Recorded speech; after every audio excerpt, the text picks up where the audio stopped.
Hello అండి అందరికీ. నేను మీ వెంకీ మామ ఫ్రమ్ సరదాగా కాసేపు. ఈరోజు నేను మీతో పంచుకోవాలన్న విషయం ఏమిటంటే, ఒక కలల బాట పట్టిన యువకుడి జీవితం అర్ధాంతరంగా ముగిసిపోయింది.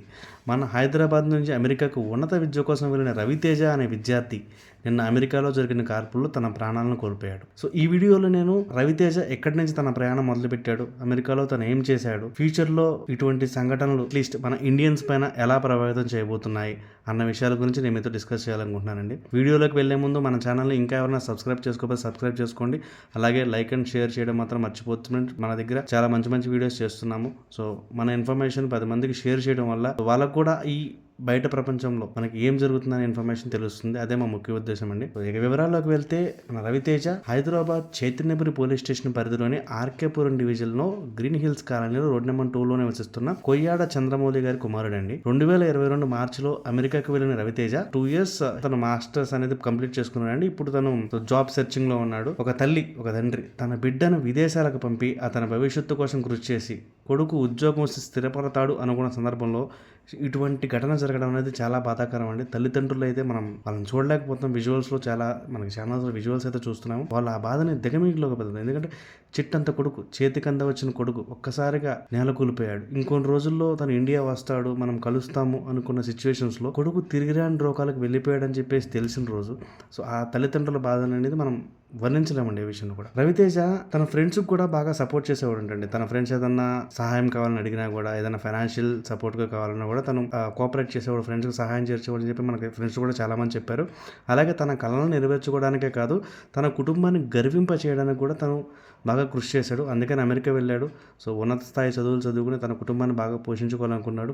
కానీ ఆ కుటుంబానికి జరగరానిది జరిగిపోయింది. ఇది ఎక్కడ జరిగిందంటే, నిన్న అమెరికా అధ్యక్షుడు గారైన డొనాల్డ్ ట్రంప్ గారి ప్రమాణ స్వీకారం చేయబోతున్న వేళ Hong Kong, Britain, Japan, China, India ఇలా ప్రతి ఒక్క దేశం నుంచి చాలా పెద్ద పెద్ద విఐపీస్ అందరూ వచ్చి అధ్యక్షుడికి, ఇది కేవలం రవితేజ మీద కాదండి, ఈ సంఘటన తరచుగా అమెరికాలో జరుగుతున్న కాల్పుల్లో భారత యువకులు ప్రాణాలు కోల్పోతూనే ఉన్నారు. నవంబర్ నెలలో చోటు చేసుకున్న కాల్పుల్లో ఖమ్మం జిల్లా వాసి సాయి తేజ మృతి చెందాడు. అతను షికాగోలో దుండగుల కాల్పుల్లో తన ప్రాణాలను విడిచాడు. ఈ ఘటన అనేదండి మన అందరికీ ఒక హెచ్చరిక లాంటిది. ఎందుకంటారా, ఇండియన్ కంట్రీలో ఉన్న ఏదైతే స్టూడెంట్స్ ఉన్నారో వాళ్ళు విదేశాలకు వెళ్ళి చదువుకునే సమయంలో వారు భద్రతగా ఉన్నారా, అసలు వారికి అండగా ఎవరున్నారు, ఈ ప్రశ్నలు మనకి క్వశ్చన్ చేసుకోవాలి. ఇవి నిత్యం మనం ఆలోచించాల్సిన ప్రశ్న. ఈ సంఘటనలు తరచుగా జరుగుతున్నాయి. అమెరికాలో భారత విద్యార్థులు తమ భవిష్యత్తు కోసం అక్కడ చదువుకునే అవకాశం ఎందుకు ఎంత రిస్క్ తీసుకోవాలి? సో మన ఇండియన్లో ఇలాంటి ఫెసిలిటీ ఎడ్యుకేషన్ సిస్టమ్ అనేది లేదా?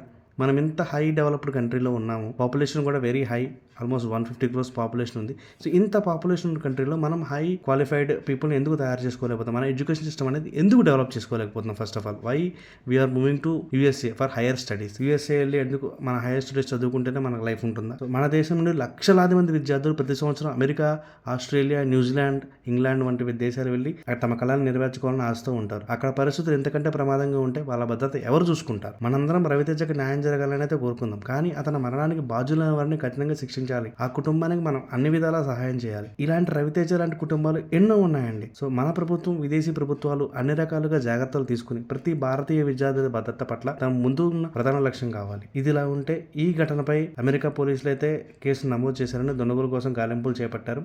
అతి త్వరలోనే దుండగులను పట్టుకుంటామని పోలీసు అధికారులు అయితే చెప్తున్నారు. పేరెంట్స్ కి ఇప్పుడు వరకైతే రవితేజ మృతదేహం అయితే ఇంకా ఇండియాకి రాలేదండి. ఆఖరి చూపైనా దక్కేలా చూడాలని చెప్పేసి తల్లిదండ్రులు ప్రభుత్వాన్ని అయితే వేడుకుంటున్నారు. రవితేజ లాంటి మన అన్నదమ్ములు, ఫ్రెండ్స్ చాలా మంది చనిపోతున్నారు. సో ఇలాంటి సిచ్యువేషన్స్ మన ఫ్యామిలీలో అరైజ్ అయితే మనకి ఎలా అనిపిస్తుంది? సో నేనైతే కోరుకున్నది ఒకటేనండి, అధికారాన్ని మనకి ఇక్కడ ఎడ్యుకేషన్ సిస్టమ్ని ఇంప్రూవైజ్ చేయండి. ఒక ఫ్రీ ఎడ్యుకేషన్ సిస్టమ్ అనేది ప్రొవైడ్ చేయగలిగితే, సో ఇంకా మిడిల్ క్లాస్ ఫ్యామిలీస్ చాలా మంది ఉన్నారు. వాళ్ళు ఈ బ్యాంక్ లోన్స్ తీసుకుని హైయర్ ఎడ్యుకేషన్స్ కోసం అబ్రాడ్ వెళ్లకుండా సో ఇండియాలోనే వాళ్ళు చదువుకునేలాగా మనం అవకాశాలు కల్పిస్తే maybe will create new wonders. So finally మీ అభిప్రాయాలు ఈ వీడియో రూపంలో, కామెంట్స్ రూపంలో పంచుకోండి. మీకు ఈ వీడియో నచ్చితే, సో రవితేజ కుటుంబానికి మనకు అండగా ఉన్నామన్న విషయం అయితే నేను తెలియజేయాలనుకున్నాను. ఈ వీడియోని ప్లీజ్ షేర్ చేయండి, 10 మందికి ఇన్ఫర్మేషన్ అయితే పాస్ ఆన్ చేయండి. సో మరిన్ని అప్డేట్స్తో తర్వాత వీడియోలో మీతో కలుస్తాను. ఈ రోజుకి సెలవు. Bye bye.